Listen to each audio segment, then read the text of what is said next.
Today is our annual scorecard event, so it is our forward-facing, community-facing opportunity to share with the region the progress that we've made in our educational indicators over the last year. So are we making progress? We are, definitely. We continue to match or exceed the state in 9 of 12 of the educational indicators that we've been measuring year over year since 2012. But that's always the case. It's like every year we cover this, the Valley's always doing better on average than the state. It has been for a number of years now. Yeah, that's true. And actually, two indicators flipped this year. We were behind. We made progress in one indicator. We lost progress in another. So it's not the same 9 as last year. But I think one of the biggest messages that we shared today is that there is work to do. We still have a lot of work to do. We need to continue to collaborate and to communicate and work across sectors to make sure we make those changes. So in the report, what areas are you particularly interested in improving upon? So we continue to want to make progress in our higher ed enrollment rate and also our higher ed completion rate, right? We want to make sure that not only are we getting our students into post-secondary programs, we exceed the state by 6% this year in immediate college enrollment, but we want to see that number reflected in our graduation rates as well. So we're at 54% for higher ed enrollment, but our graduation rates for post-secondary 2-year public schools is at 32%.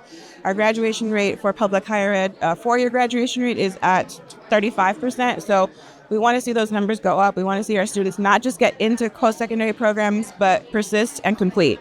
In terms of completion, how far behind the state average are we?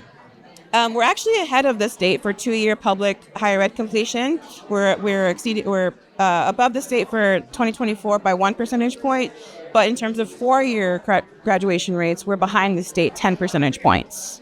How does that compare to previous years? Are we getting closer?